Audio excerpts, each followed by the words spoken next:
Hello and welcome, it's Chris from Christopher Holt Training, and welcome to part 2 of how to overcome shoulder impingement. Now what we're going to do in this tutorial is talk you through stretching and movements you can do to be able to overcome your shoulder impingement. As my formula would always recommend, it's massage, stretch and then move. Obviously in this type of setting it's a little bit harder to do the massage. I have mentioned it before with regards to massaging this area, so where the supraspinatus is and the trapezius muscle, so getting that area massaged, and also on the front of the shoulder joint here, which is where the tendon joins on, to also massage through there, just to try and reduce that inflammation. So with regards to step number 1, it's massage. What we're going to focus on in parts 1 and part 2 is stretching in part 1 and then the movement in part 2. But they do dovetail and they do overlap because they are in a sense the same type of movement. Before we get into that, I just want to quickly talk to you about my social media, which you can go to on Twitter, Instagram, Facebook and YouTube. Just type in Christopher Holt, you will find me there. Please do like and follow, it would be great to have you on board. Alternatively, you can go to the website, which is christopherholttraining.com. There's a number of services on there, and if you're in the Bristol and Bath or surrounding areas, you can come to me for shoulder impingement rehabilitation through sports massage. So just please do click on there. You'll find the link below. It would be great to have you on there. Also, pop some comments below if you've learned anything, if you've got any feedback for me, if you've got a comment or if you've got a question. I can answer questions. I love the feedback. It really does help me develop and move on these videos. So if you do have anything like that, please do pop it in below. It'd be great to hear from you and it'd be great to respond to you as well. But what we'll do now is we'll get stuck into part number 1 of how to overcome shoulder impingement. Part number 1 of how to overcome shoulder impingement is all about stretching. So once we've massaged, what we then want to do is we want to stretch. So just to quickly remind you, the two injury mechanisms of shoulder impingement is the elbows coming up over the shoulder and internal rotation. So we can bring the elbows over the shoulder if we go into external rotation, but it doesn't like the internal rotation part of it.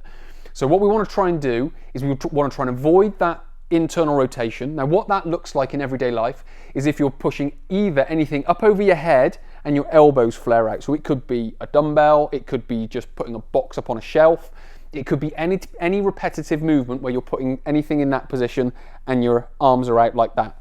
It could even be on a steering wheel where again your elbows up but you're internally rotated. It could be doing a push-up, or could be any exercise where you're pushing like that, but as you push you kind of do that movement. So that's the type of thing that we want to avoid. What we want to start doing is going in the other direction, which is external rotation. And that brings us nicely onto stretch number 1. So we can do this standing or kneeling. So I'm just going to do it whilst I'm kneeling because it's a little bit easier on the hips. If we try and do it stood up, we can come into this sort of position, which again is what we want to avoid. So I'm just going to go down onto my knees. I can come down onto both knees and just sit on my heels like so. So what we want to do is, first of all, I'm going to do it side on and then I'll do it front on. But basically we come up into this position, so we got our arm up nice and straight, and then what we want to try and do is get the crease of our elbow pointing forward, and this is going to be our stretch. So this is what we can do. We grab onto the elbow with one hand, we come back and we twist. And what that will do, that will, first of all, it will roll the supraspinatus out the way of this bony bit here, which it gets squashed under. So we're going to be lifting up with the supraspinatus out the way, and then we're going to twist, which is then going to allow us to do a proper stretch without it being impinged.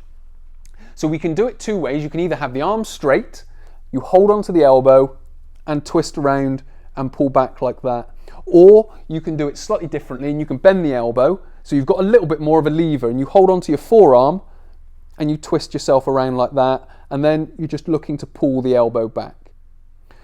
So that's what it looks like from side on. If we do it front on, again it's coming up, holding onto the elbow, twisting round, pulling back.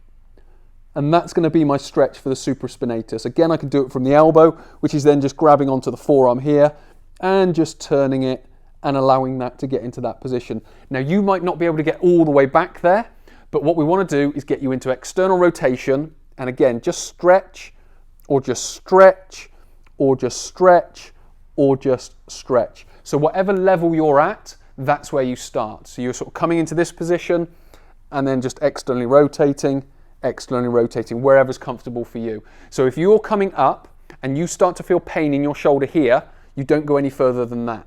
If you don't feel pain from your shoulder from here, then you're allowed to go into this stretch, like so. But that will be dictated by your shoulder. So in some respects, the stretch will stay the same, but how you perform it specifically for you will depend on where your shoulder feels most tender and when the pain starts to come out. So that's one simple stretch that you can start doing. What we're now going to do is move on to part number 2, which is going to talk a little bit more about movement. Part number 2 is movement. So you've got to move your shoulder into the position that you want it. Now we've already started to do that with the stretching. So if we've massaged it, that's now loosening it up so it's able to move. Then we're stretching it to get it into those positions and possibly a little bit further more in respect to the end range. What we're then going to do is we're then going to use that movement, and we can use that in exercise. So it's just very, very simple movements. We don't have to do it with weight. We can do it with weight if we want to, but we don't have to. Because all we're trying to do with movement is reprogram the brain on how it does it.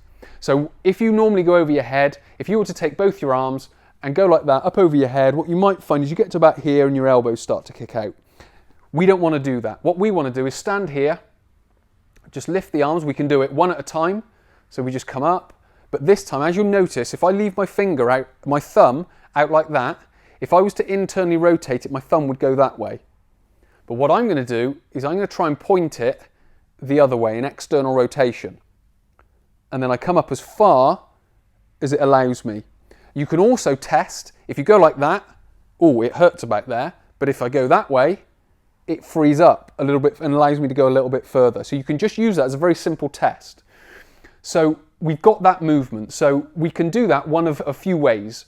So we can come from this position, we can come up, we can point the elbows, point the thumbs outward. Again, keeping the shoulders down. So what we don't want to do with that is come up and then sort of bring the shoulders up like that. What we want to do is we want to keep the shoulders down and then pull back. So we've got external rotation and keeping the shoulders down as well.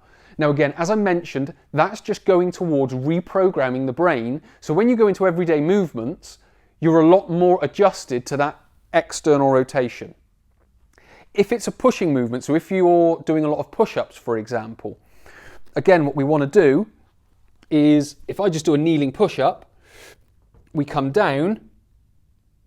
When we push to the top, we want our elbow, the crease of our elbow, to be pointing forward. So again, we're going into that external rotation when we come up to the top of the movement.